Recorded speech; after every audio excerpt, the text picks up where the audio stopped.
Hi everyone, welcome to doctor VJK academy. AP TET మరియు DSC 2026 ప్రిపరేషన్లో భాగంగా class wise, lesson wise most important bits తయారు చేసి మీకు అందిస్తున్నాం. ఈ video AP TET paper 1, paper 2 మరియు డిఎస్సిలకు చాలా చక్కగా ఉపయోగపడుతుంది. ఈ వీడియోలు అన్నీ మన ఛానల్లో ప్లేలిస్ట్ నందు క్లాస్ వైజ్ మోస్ట్ ఇంపార్టెంట్ బిట్స్లో మీకు అందుబాటులో ఉంటాయి. ఈ ప్లేలిస్ట్ మీరు పూర్తిగా చూసినట్లయితే సైన్స్ విభాగం నందు 70-80% మార్కులు ఖచ్చితంగా సాధిస్తారు. మన ఛానల్లో అందించే ఈ వీడియోలను మీరు మిస్ అవ్వకుండా ఉండాలంటే ఇప్పుడే మన ఛానల్ను సబ్స్క్రైబ్ చేసుకోండి. వీడియో చూస్తున్నప్పుడు ఏ క్షణంలో అయినా మేము అందిస్తున్నటువంటి కంటెంట్ మీకు నచ్చితే తప్పకుండా లైక్ చేయండి, కామెంట్ చేయండి. ఇంకా ఆలస్యం చేయకుండా 9వ తరగతి పార్ట్ 2 బిట్లను చకచక చూసేద్దాం. మొదటి ప్రశ్న: ఫలిత బాహ్య బలం శూన్యమైనప్పుడు ఒక వస్తువుపై పనిచేసే బలాలను ఏమంటారు? తుల్య బలాలు అని అంటారు. అంటే బ్యాలెన్స్డ్ ఫోర్సెస్ అన్నమాట. ఫలిత బాహ్య బలం శూన్యమైతే ఆ బలాలను తుల్య బలాలు అంటారు. ఇవి వస్తువు చలన స్థితిని మార్చలేవు. అంటే వస్తువు ఎక్కడున్న వస్తువు అక్కడే ఉంటుంది. అంటే రిజల్టెంట్ ఫోర్స్ 0 అవటం వలన అది ఇంకా ఎటు మూవ్ అవ్వదు. తర్వాత ప్రశ్న: ఫలిత బలం వస్తువు స్థితిని మార్చనంత వరకు వస్తువు నిశ్చల లేదా సమచల స్థితిలోనే ఉంటుందని తెలిపే నియమం ఏది? ఇది న్యూటన్ మొదటి గమన నియమం. న్యూటన్ మొదటి గమన నియమం ఏం చెప్తుందంటే నిశ్చల స్థితిలో ఉన్న వస్తువు నిశ్చల స్థితిలోనూ, సమవేగంతో చలిస్తున్న వస్తువు అదే సమవేగ స్థితిలోనూ ఉండిపోతుంది. ఎప్పుడు? Until unless there is a force acting on that object. ఎప్పుడు వరకు ఉండిపోతుంది అంటే దాని మీద ఏ బాహ్య బలం ప్రయోగించినంత వరకు నిశ్చల స్థితిలో ఉన్న వస్తువు నిశ్చల స్థితిలోనూ, సమవేగంతో రుజుమార్గంలో చలిస్తున్న వస్తువు అదే సమవేగంతో చలిస్తూనే ఉంటుంది. ఎప్పటి వరకు అంటే ఏ బాహ్య బలం ప్రయోగించినంత వరకు. అది న్యూటన్ మొదటి గమన నియమం. ఇదే మీకు వివరణలో కూడా ఇచ్చాము, ఒకసారి చూడండి. తర్వాత ప్రశ్న: వస్తువులు తమ చలన లేదా నిశ్చల స్థితిలో కలిగే మార్పును వ్యతిరేకించే సహజ స్వభావాన్ని ఏమంటారు? ఇది చాలా ఇంపార్టెంట్. జడత్వము, ఎనర్షియా అని అంటారు. అంటే ఒక వస్తువు నిశ్చల స్థితిలో ఉంటే అది నిశ్చల స్థితిలోనే ఉండాలని కోరుకుంటుంది. గమనంలో ఉన్నట్టయితే అది గమనంలో ఉండాలని కోరుకునే స్వభావాన్ని ఏమంటారంటే జడత్వము, ఎనర్షియా అని అంటారు. దీని మీద మనకి ఎక్కువగా బిట్లు వచ్చే అవకాశం ఉంటుంది. ఒక వస్తువు యొక్క జడత్వానికి కొలమానం ఏమిటి మరియు దీని ఎస్ఐ ప్రమాణం ఏది? ఒక్కసారి ఆలోచిస్తే మీరే చెప్పగలుగుతారు దీనికి. జడత్వం అంటే స్థితిని మార్చుకోలేనటువంటి స్వభావం. దీనికి కొలమానం ఏంటంటే ద్రవ్యరాశి. ద్రవ్యరాశి ఎక్కువ ఉన్నట్లయితే ఆ వస్తువు యొక్క జడత్వం కూడా ఎక్కువగా ఉంటుంది. సో ద్రవ్యరాశికి ప్రమాణం ఏమవుతుంది?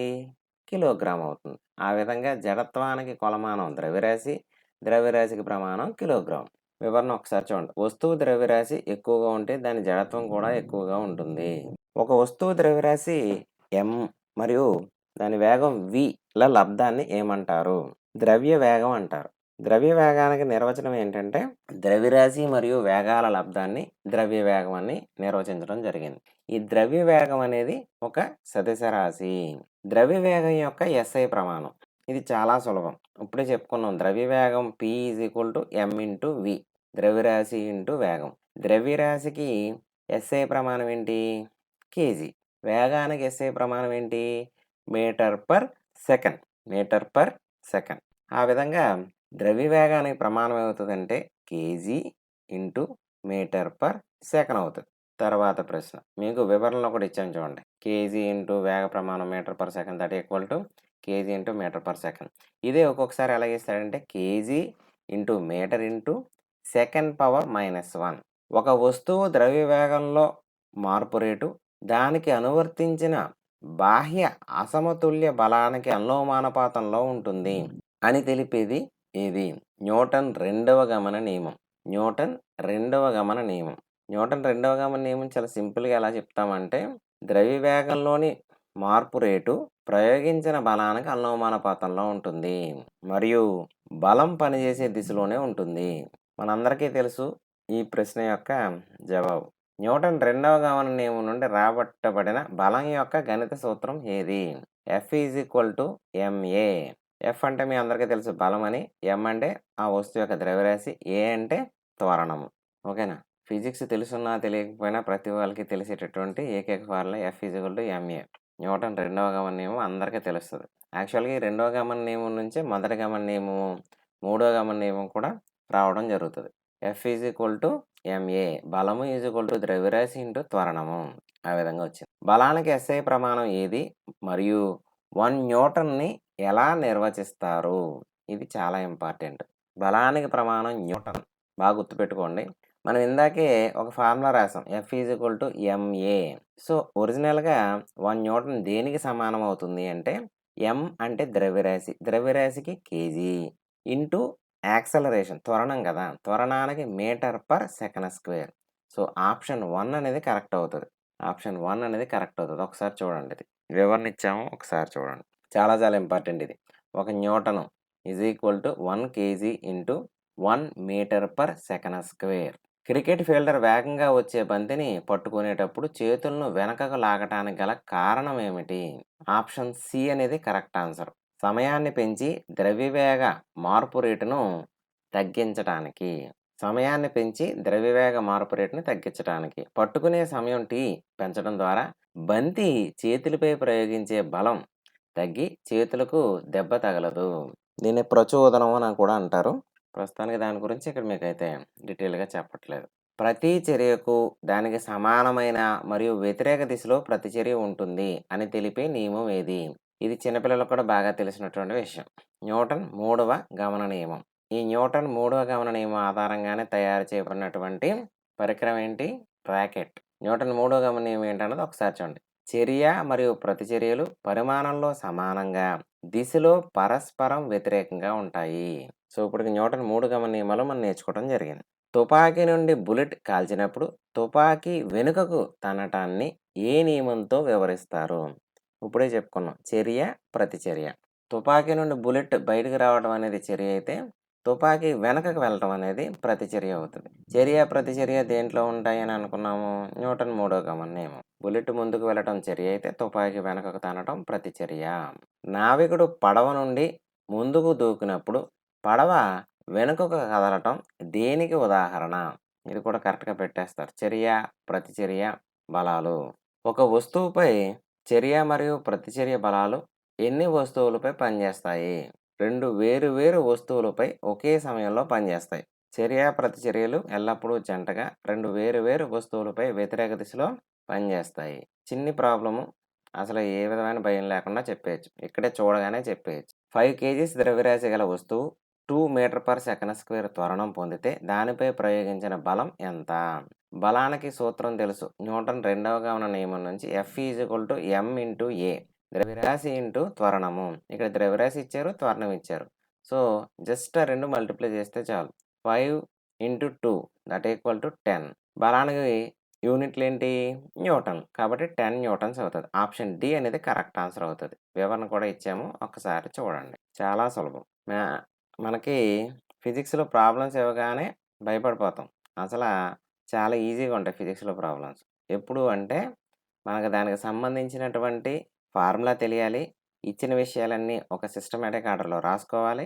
అన్నీ ఒకే యూనిట్స్‌లో ఉండి జస్ట్ మనకు మల్టిప్లికేషన్ వస్తే ఆన్సర్ వచ్చేస్తది. నెక్స్ట్ ఇంకొకటి తెలియాల్సిన విషయం యూనిట్స్ తెలియాలి. ఇంతే. ఈ 4 విషయాలు తెలిస్తే ఏ పెద్ద ఫిజిక్స్ ప్రాబ్లమ్ అయినా ఇక్కడ చెప్తున్న విషయం ఎవరికంటే డీఎస్సీ వాళ్ళకి, టెట్ వాళ్ళకి మాత్రం ఎంత పెద్ద ప్రాబ్లమ్ అయినా ఈజీగా వితిన్ 50 సెకండ్స్‌లోనే చేసేయగలుగుతాం. అంటే ఒక నిమిషం లోపులోనే ఆ ప్రాబ్లమ్‌కి ఆన్సర్ అయితే గ్యారంటీగా వచ్చేస్తది. జస్ట్ మీకు ఫార్ములాస్ చదువుకోవాలి. తర్వాత ఇచ్చినవన్నీ రాసుకోవాలి. ఇచ్చిన భౌతిక రాశులు ఏమి ఇచ్చారో రాసుకోవాలి. అవన్నీ ఒకే యూనిట్స్‌లో ఉన్నాయా లేదా చెక్ చేసుకోవాలి. తర్వాత ఆ ఫార్ములాలో ప్రతిక్షేపించి సింప్లిఫై చేస్తే ఆన్సర్ అయితే వచ్చేస్తది. నెక్స్ట్ వాళ్ళ కనుగొనమన్నటువంటి భౌతిక రాశి యొక్క ప్రమాణాలు తెలియాలి. ఈ విషయాలు తెలిస్తే ఏ ప్రాబ్లమ్ అయినా చాలా చక్కగా చేసేయొచ్చు. No need to worry. తర్వాత ప్రశ్న. విశ్వంలో ఏవైనా 2 వస్తువుల మధ్య పనిచేసే ఆకర్షణ బలాన్ని ఏమంటారు? గురుత్వాకర్షణ బలం అని అంటారు. ఇది నేరుగా నిర్వచనం. విశ్వంలో ఏ 2 ద్రవ్యరాశుల మధ్య అయినా ఉండే సహజ ఆకర్షణ బలాన్ని గురుత్వాకర్షణ బలం అంటారు. విశ్వ గురుత్వాకర్షణ నియమం ప్రకారం 2 వస్తువుల మధ్య ఆకర్షణ బలం F సూత్రం ఏంటంటే F is equal to G. ఇక్కడ చాలా ఇంపార్టెంట్. Gనే ఉండాలి. G into M small m by d square. దీన్ని మీకు M1 M2 by d square అని కూడా ఇవ్వచ్చు. ఇక్కడ మీరు గుర్తించాల్సిన విషయం ఏంటంటే G అనేది ఒకటి ఉండాలి. M అక్కడ 2 Mలు ఉంటాయి. ఒకటి M1, M2 కింద ఉండొచ్చు లేదా M స్మాల్ mగా ఉండొచ్చు. కింద r² అని గాని, d² గాని అని ఉండాలి. ఇది ఏ లెటర్ ఇచ్చినా ప్రాబ్లమ్ లేదు. అక్కడ మరి గుర్తించాల్సింది ఏంటంటే d అనేది 2 వస్తువుల మధ్య ఉన్న దూరానికి సూచిక అది. ఈ కింద ఇచ్చిన వివరణ చాలా ఇంపార్టెంట్. గురుత్వాకర్షణ బలం ద్రవ్యరాశుల లబ్ధానికి అనులోమానుపాతంలో వాటి మధ్య ఉన్న దూరం యొక్క వర్గానికి విలోమానుపాతంలో ఉంటుంది. d అనేది ఆ 2 వస్తువుల మధ్య ఉన్నటువంటి దూరము. M, m అనేది ఆ వస్తువుల యొక్క ద్రవ్యరాశులు. ఇది విశ్వంలో ఉన్న ఏ 2 వస్తువుల మధ్య అయినా వ్యాలిడే.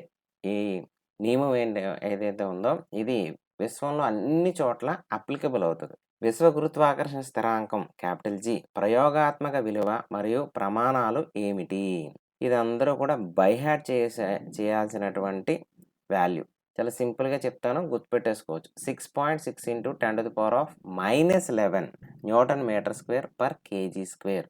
ఈ బిట్ చాలా చాలా ఇంపార్టెంట్. ఎంతలా ఇంపార్టెంట్ అంటే కేవలం విశ్వ గురుత్వాకర్షణ స్థిరాంకం యొక్క ప్రమాణాలు ఏంటి అని కూడా అడుగుతాడు. కేవలం newton metre square per KG square. So మీరు ఇక్కడ గమనించినట్టయితే 10⁻11 కూడా మీరు చాలా జాగ్రత్తగా గుర్తుపెట్టుకోవాల్సిన విషయం. ఆప్షన్ బి, ఆప్షన్ సిలు చూసినట్టయితే 2 ఇంచుమించు ఒకలాగా ఉన్నాయి. ఎగ్జామ్‌లో ప్రశాంతంగా ఉంటేనే మనం బాగా రాయగలుగుతాం. అలాగని మరీ స్లోగా ఉండమని కాదు.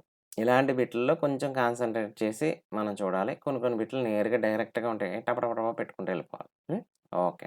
ఇదే మళ్ళీ వివరణలు ఇచ్చాము. విశ్వ గురుత్వాకర్షణ స్థిరాంకం G విలువను కనుగొన్న శాస్త్రవేత్త ఎవరు? ఇది అందరూ పెడతారు. యెస్, కరెక్ట్ ఆన్సరు మీరు అనుకున్నదైతే కాదు. అందరూ పెట్టే ఆన్సర్ ఏంటంటే న్యూటన్ అని పెడతారు. కానీ న్యూటను G విలువని కనుక్కోలేదు. సున్నితమైన స్ప్రింగ్ త్రాస్ సహాయంతో హెర్నీ క్యావెండిష్ ఈ విలువను కనుగొనడం జరిగింది. ఈ బిట్టు చాలా చిన్ని బిట్టు. అందరూ 99% కూడా తప్పే పెడతారు. ఎవరైతే ఈ బిట్‌ని చదవకుండా ఎళ్తారో ఆళ్ళు 100% కూడా మిస్టేక్ చేసేస్తారు. ఎందుకంటే విశ్వ గురుత్వాకర్షణ స్థిరాంకం అనగానే మనకేం గుర్తొస్తదంటే F g/m1m2/r² గాని, ఇందాక నేను చెప్పినటువంటి F g/M/d² అనే విషయం గుర్తొస్తుంది. ఇదంతా బలం దానికి రిలేటెడ్ కాబట్టి న్యూటన్ అని పెట్టేస్తాం. కానీ న్యూటన్ కాదు. హెర్నీ క్యావెండిష్ చాలా చాలా ఇంపార్టెంటు. ఈ హెర్నీ క్యావెండిష్ కూడా ఈ G విలువని ఏ విధంగా లెక్కగట్టారు అంటే స్ప్రింగ్ త్రాసు సహాయంతో.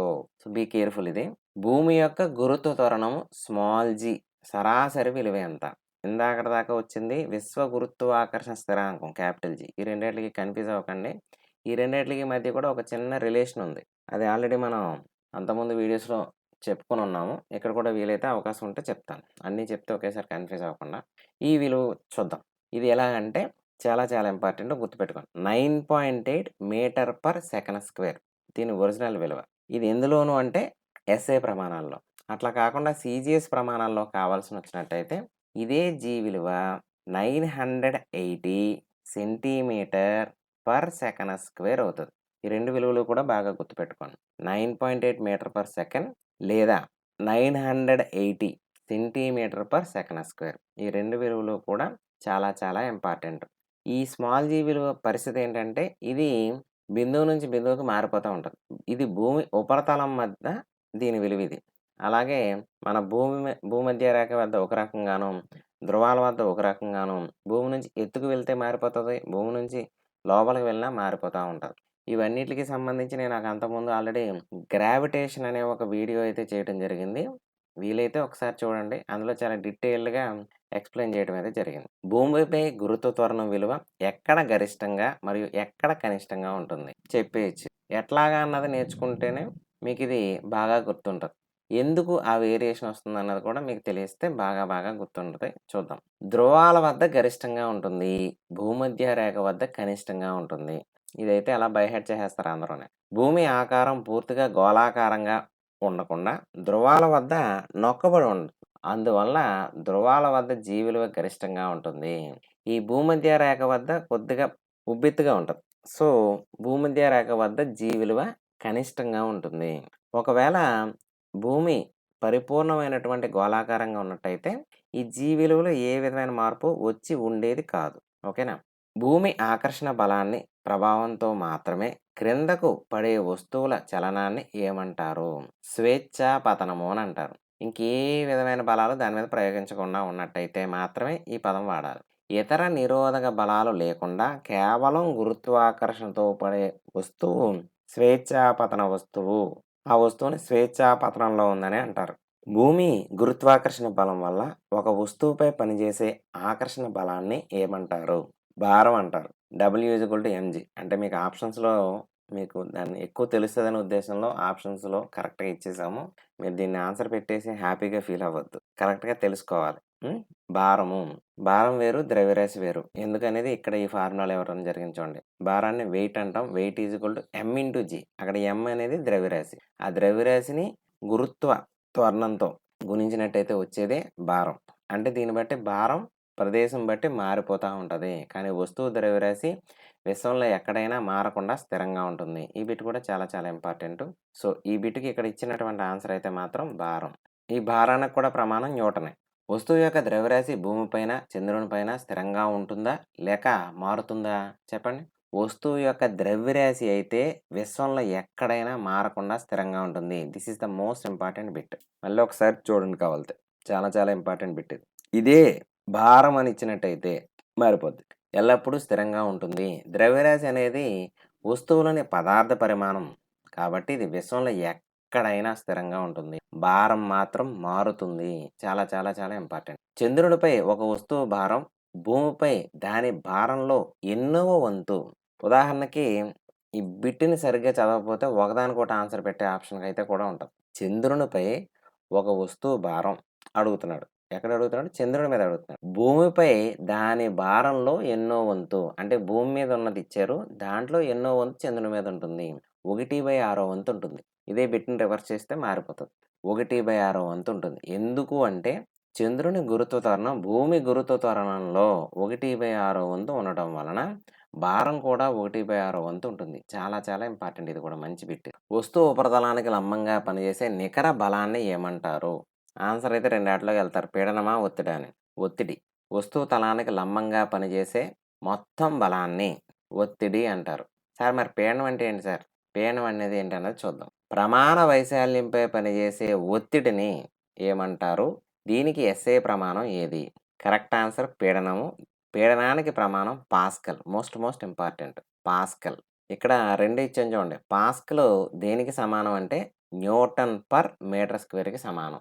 ఈ 2 బిట్లు చాలా ఇంపార్టెంట్ అయినటువంటి బిట్లు.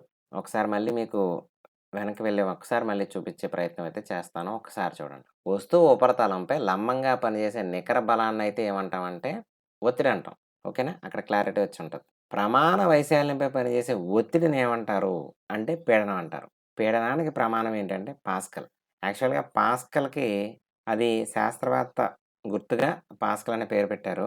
ఒరిజినల్‌గా దీనికి ప్రమాణం ఏంటంటే ఫోర్స్ పర్ యూనిట్ ఏరియా కదా!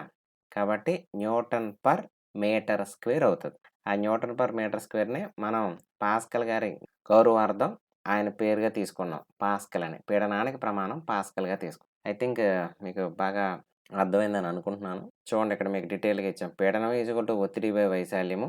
ప్రమాణం న్యూటన్ పర్ చదరపు మీటరు లేదా పాస్కల్. ప్రవాహి. ప్రవాహి అనగానే మనం ఏమనుకుంటామంటే ద్రవాలు మాత్రమే ప్రవహిస్తాయని అనుకుంటాం. గాలి మనకు కంటికి కనిపించదు కాబట్టి అది ప్రవాహి అని మన ఆలోచనలోనే ఉండదు.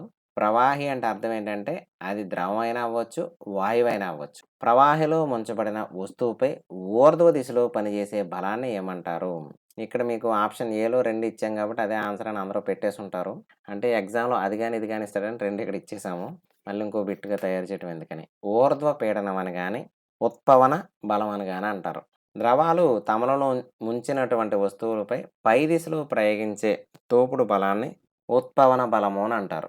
ఒక వస్తువును ప్రవాహంలో ముంచినప్పుడు అది కోల్పోయినట్లు అనిపించే భారం అది తొలగించబడిన ప్రవాహి భారానికి సమానం అని తెలిపే సూత్రం ఏది? చాలా చాలా ఇంపార్టెంట్ అయినటువంటి సూత్రం ఇది.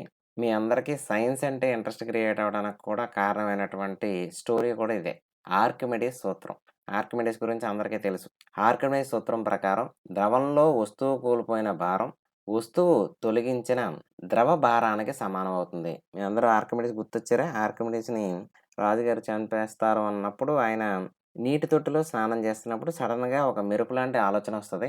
వెంటనే యురేకా అంటూ అతను రాజుగారి దగ్గరికి పరిగెట్టడం జరుగుతది. ఇది అందరికీ మనకి ఆ సైన్స్ గురించి ఇంట్రెస్ట్ క్రియేట్ చేయడానికి చెప్పినటువంటి story and it is the real story.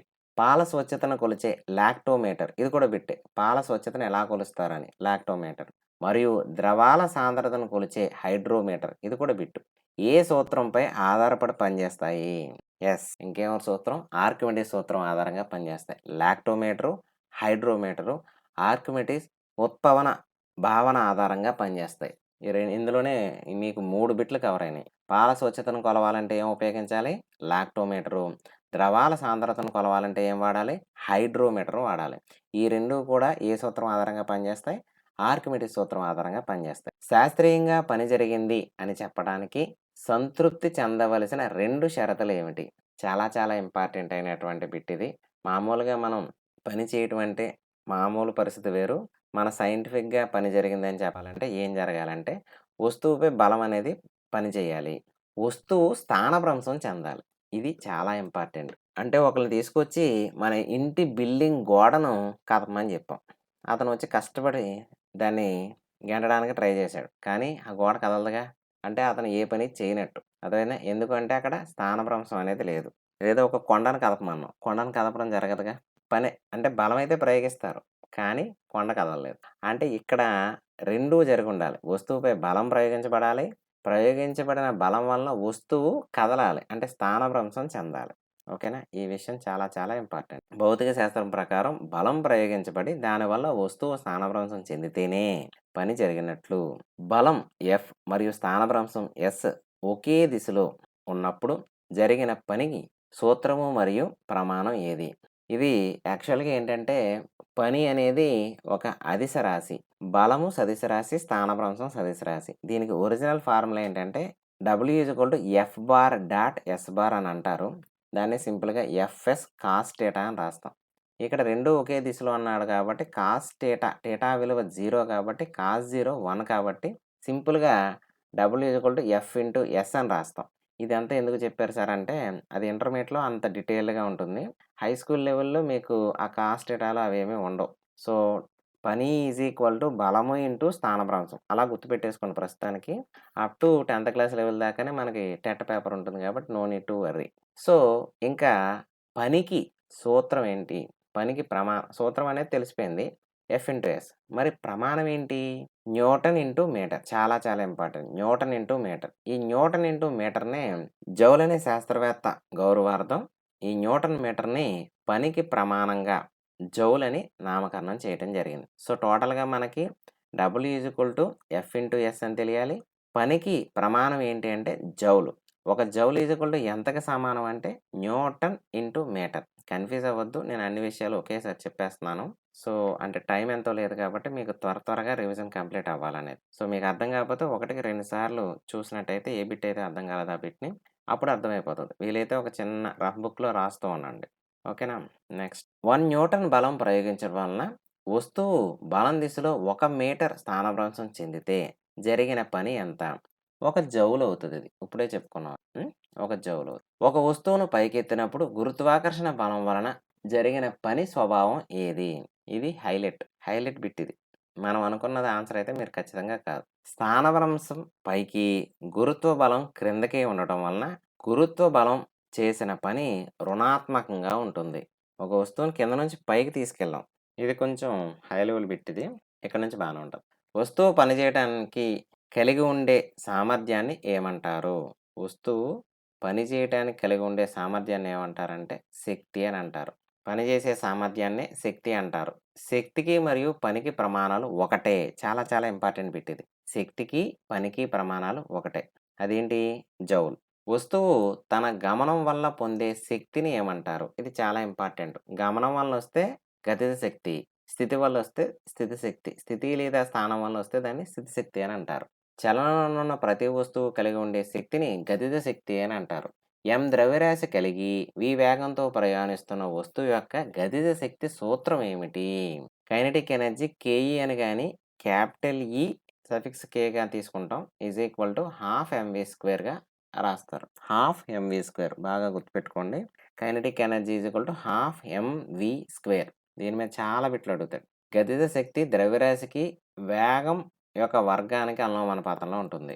ఒక వస్తువు యొక్క వేగాన్ని రెట్టింపు చేస్తే దాని గతిజ శక్తి ఏమవుతుంది?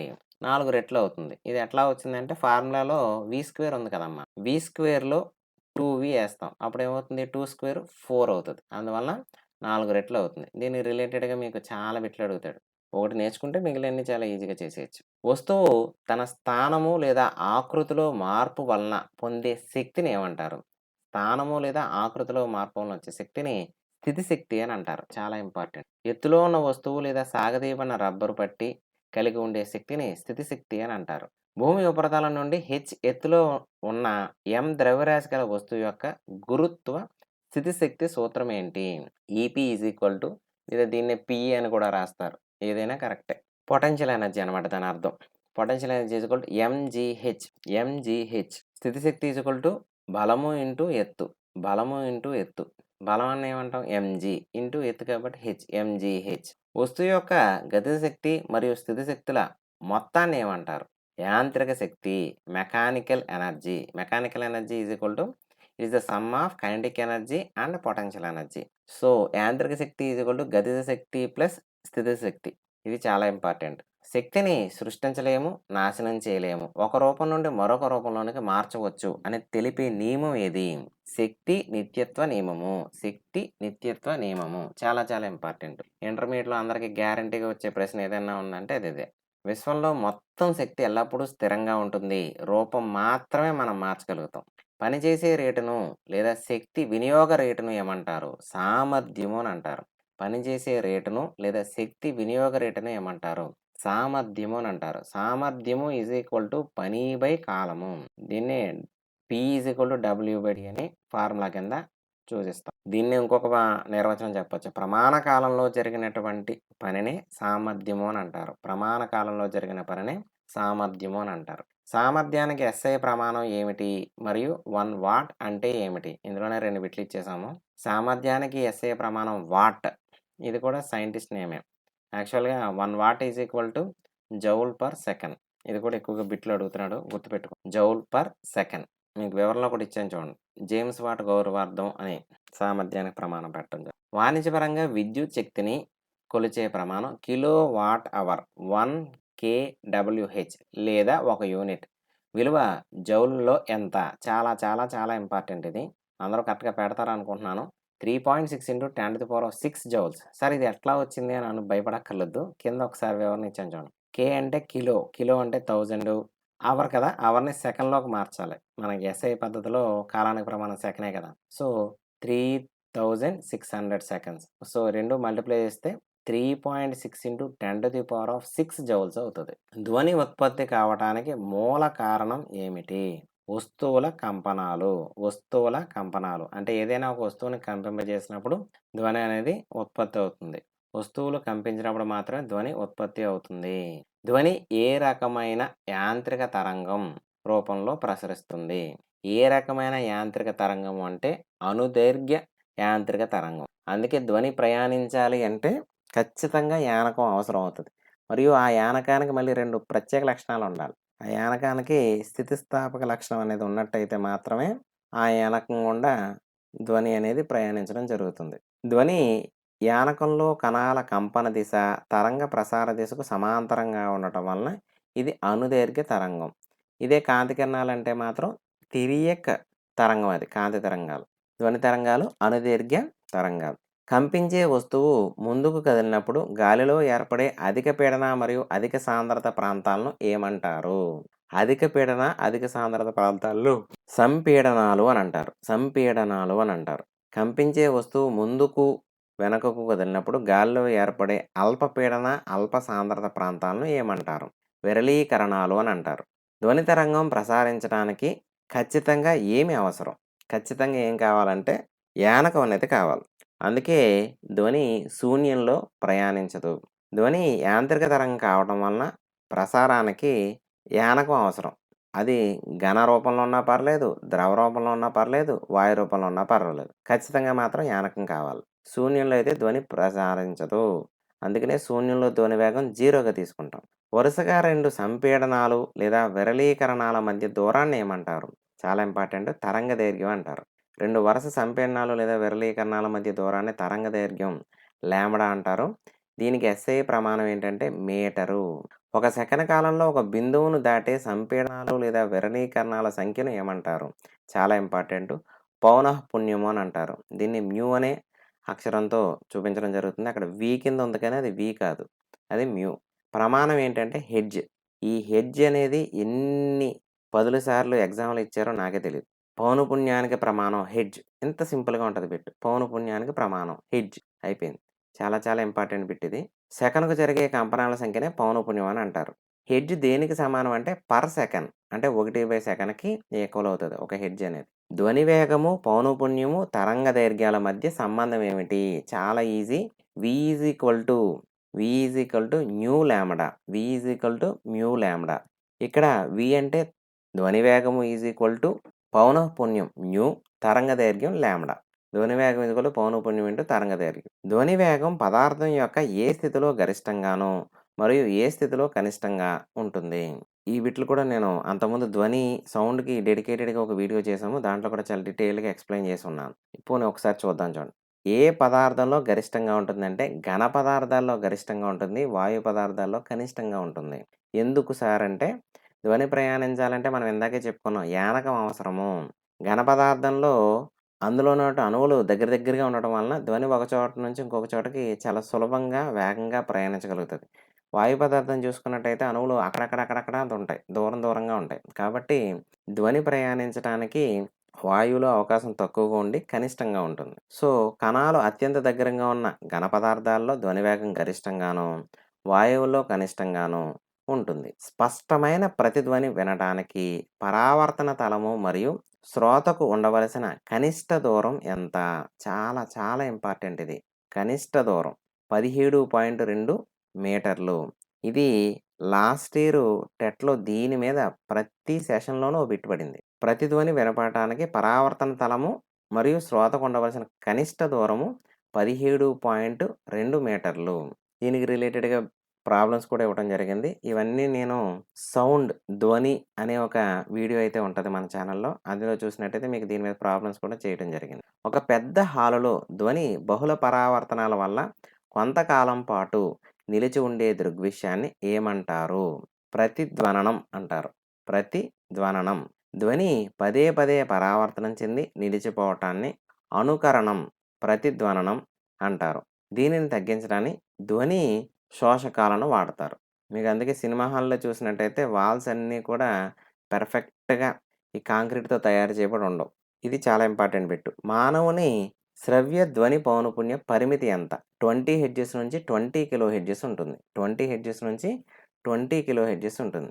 20 హెర్ట్జ్ కంటే తక్కువ పౌనఃపున్యం గల ధ్వనులను, 20 కిలో హెర్ట్జ్ కంటే ఎక్కువ పౌనఃపున్యం గల ధ్వనులను ఏమంటారు? చాలా ఇంపార్టెంటు. 20 కన్నా తక్కువ ఉంటే దాన్ని ఇన్ఫ్రాసోనిక్స్ అంటారు. అంటే పరశ్రావ్య ధ్వనులని. 20 కిలో హెర్ట్జ్ కన్నా ఎక్కువ ఉంటే దాన్ని అతి ధ్వనులు, అల్ట్రాసోనిక్స్ అని అంటారు. ఈ అతి ధ్వనులను ఉపయోగించి మనకి స్కానింగ్ చేస్తా ఉంటారు చూసారా? స్కానింగ్ చేసేది ఈ అతి ధ్వనులను ఉపయోగిస్తారు. అంటే 20 హెర్ట్జ్ కన్నా తక్కువ ఉంటే దాన్ని పరశ్రవ్య ధ్వనులు అంటారు. ఇవి వేణుగులు, తిమింగలాలు వినగలుగుతాయి. నెక్స్ట్ మనకి కుక్కలు కూడా వినగలుగుతాయి. అదేవిధంగా 20 కిలో హెర్ట్జ్ కన్నా ఎక్కువ ఉన్న వాటిని అతి ధ్వనులు అంటారు. ఇవి గబ్బిలాలు, డాల్ఫిన్‌లు వినగలుగుతాయి. అందుకనే యాక్చువల్‌గా గబ్బిలానికి కళ్ళు కనిపించవు. కానీ అది చీకట్లో అద్భుతంగా చాలా వేగంగా ప్రయాణించగలుగుతది. కారణం ఏంటంటే అది అతి ధ్వనులను విడుదల చేస్తూ ఉంటది. ఏదైనా అడ్డొచ్చినప్పుడు అతి ధ్వనులు తిరిగి వెనక్కి దాని వైపు వస్తాయి కాబట్టి అక్కడ ఏదో వస్తువు ఉందని అనుకుంటా ఉంటది. ఓకేనా? చాలా చాలా ఇంపార్టెంట్ ఈ బిట్లు. సముద్రాల లోతును, నీటి అడుగునున్న గుట్టలు, ఓడల శకలాలను కనుగొనటానికి వాడే సోనార్ విస్తరణ ఏమిటి? సోనార్ SONAR అది దాని ఒరిజినల్ స్పెల్లింగు. దాన్ని డీటెయిల్డ్‌గా దాని అబ్రివియేషన్ ఏంటని అడుగుతున్నాడు. Sound navigation and ranging. ఇది ఇంగ్లీష్‌లో అయితే చాలా ఈజీ. తెలుగులో విచిత్రంగా ఉంటది. Sound navigation and ranging. ఈ సోనార్ అనేది అతిధ్వనుల పరావర్తన సూత్రం ద్వారా సముద్రపు లోతు మరియు అడుగు భాగాన ఉన్న వస్తువులను గుర్తించడానికి వాడతారు. మానవుని చెరువులో శబ్దం పట్ల స్పందించే సున్నితమైన పొర ఏది? కర్ణబేరి. బాహ్య చెవుల ద్వారా చివర నుండే కర్ణబేరి ధ్వని తరంగాలు తగలగానే కంపించి శబ్ద స్పందనను లోపల చెవికి అందిస్తుంది. చూశారు కదా? ఈ విధంగా టెక్స్ట్ బుక్‌లో ఇవ్వబడిన ప్రతి పాఠ్యాంశం నందు మోస్ట్ ఇంపార్టెంట్ బిట్స్ తయారు చేసి మన ఛానల్‌లో వీడియోస్‌ని అప్‌లోడ్ చేస్తున్నాం. వీటిని మిస్ అవ్వకుండా ఉండాలంటే ఇప్పుడే మన ఛానల్‌ను సబ్స్క్రైబ్ చేసుకోండి. అదేవిధంగా ఏపీ టెట్ లేదా డీఎస్సీ ప్రిపేర్ అయ్యే మీ ఫ్రెండ్స్‌కు తప్పకుండా షేర్ చేయండి. వీలైతే ఒక లైక్ చేయండి. Keep learning. Good luck.